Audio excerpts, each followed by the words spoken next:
আলহামদুলিল্লাহ, বাংলাদেশের ঐতিহ্যবাহী জেলা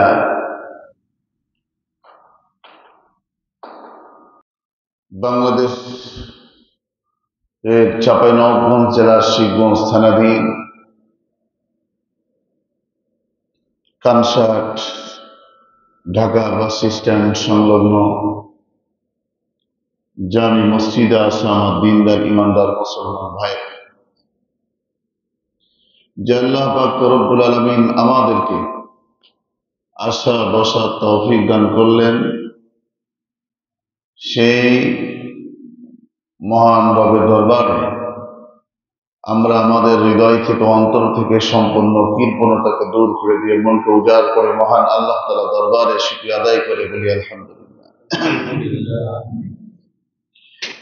দুরূদ করি মানবতার মুক্তির দূত বিশ্ব নবী বিশ্ব নেতা সরওয়ারে দু আলম খাতামুন নবিয়্যিন জনাবে মুহাম্মদ রাসূলুল্লাহ সাল্লাল্লাহু আলাইহি ওয়াসাল্লাম।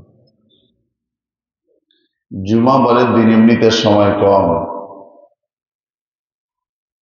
এরপরও বাংলাদেশে শহর অঞ্চল বাদ দিয়ে গ্রাম অঞ্চল বা তার আশপাশ এলাকাগুলোতে জুমাবারের দিন জুমার নামাজের পূর্বে মুসল্লি পাওয়া বড়ই কঠিন।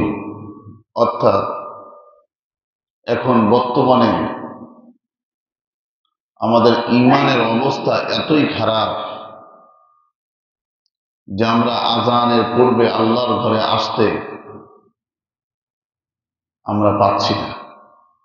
এটা দুঃখজনক বিষয়।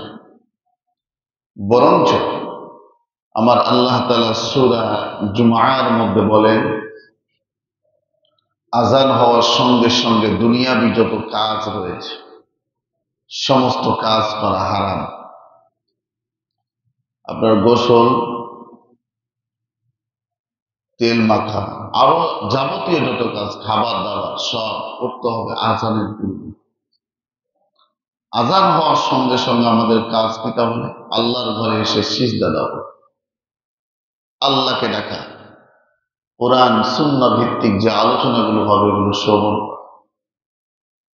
আর কয়েকদিন পরে অর্থাৎ শাবান মাসের আজকে শেষ জুমা, আর শাবান মাসের আর জুমা পাবো না, আজকে শেষ। সামনে যে জুমাটা আসবে এই জুমা হচ্ছে রমজান মাসের জুমা। সামনে 11 তারিখের রাত্রে তারাবি হবে অথবা 12 তারিখের রাত্রে তারাবি হবে। তাহলে প্রথম রোজা হয় 12 তারিখ হবে নতুবা 13 তারিখ। আমরা মুসলমান এত লিয়াজু হয়েছি, এত দুর্বল হয়েছি, আমাদের অন্তরের মধ্যে মৃত্যুর ভয় বললেই চলে নাই।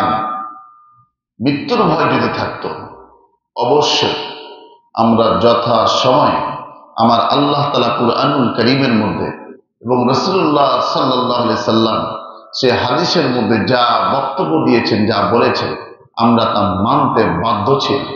কি বলেন, ঠিক না বেঠিক? না কোরআন হাদিস আমরা মানি না, না বিশ্বাস করি না, এরকম আছেন নাকি? কতক্ষণ বিড়ালের মতো বসে থাকলে হবে না। চোর কথা বলে না, আস্তে কথা বলে, চুরি করার ভয়। কারণ আমি যদি ধরা পড়ি জনগণের গণপিটা দিবে। আমরা তো চোর না তো। জোরে বলেন, আমরা কোরআন সুন্নাহ মানতে রাজি কিনা? আরো জোরে বলেন। ও আল্লাহর বান্দা বান্দিরা,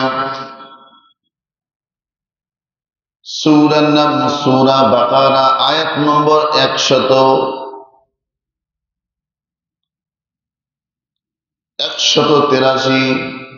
আমার আল্লাহ পাক রব্বুল আলামিন বলেন, ইয়া আইয়ুহাল্লাযীনা আমানু কুতিবা আলাইকুমুস সিয়ামু কামা কুতিবা আলাল্লাযীনা মিন ক্বাবলিকুম লাআল্লাকুম তাত্তাকুন।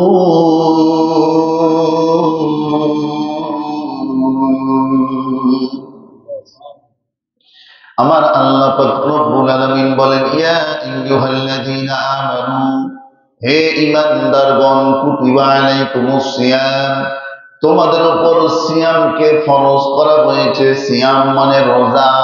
রোজাকে আমার আল্লাহ তাআলা আমাদের জন্য ফরজ করেছেন। কামা কুতিবা আলাল্লাযীনা মিন ক্বাবলিকুম লাআল্লাকুম তাত্তাকুন। কেমন তোমাদের উপর এই সিয়ামকে ফরজ করা হয়েছে, অন্যান্য নবীদের উম্মতদের উপর যেমন ফরজ ছিল, তেমনি ভাবে তোমাদের উপরও সিয়ামকে ফরজ করা হয়েছে। লাআল্লাকুম তাত্তাকুন, যাতে তোমরা তাকওয়া অর্জন করতে পারো, খোদা ভীতি অর্জন করতে পারো। আল্লাহু আকবার বলেন। এই রমজান মাসের গুরুত্ব কেন বেশি? এই রমজান মাসের দামটা বাড়লো, কারণটা কি? আল্লাহ পাক রব্বুল আলামিন কি জন্য দামটা বাড়ালেন? দাম বাড়ার কারণ কি? কোরআনকে প্রশ্ন করুন, কোরআন কারীম সঙ্গে সঙ্গে উত্তর দিয়ে জানায় দেন, শাহরু রমাদানাল্লাযী উনজিলা ফীহিল কুরআন হুদাল লিন-নাসি ওয়া বাইয়িনাতিন মিনাল হুদা ওয়াল ফুরকান। এই রমজান মাসে আল্লাহ পাক রব্বুল আলামিন কুরআনুল কারীমকে নাজিল করেছেন। কি করেছেন? আরে ভাই কথা কন না কান, কি করেছেন? নাজিল করেছেন। কি জন্য আল্লাহ তাআলা এই কুরআনুল কারীমকে নাজিল করলেন? এই কোরআনকে প্রশ্ন করার সঙ্গে সঙ্গে আল্লাহ পাক রব্বুল আলামিন জানায় দেন,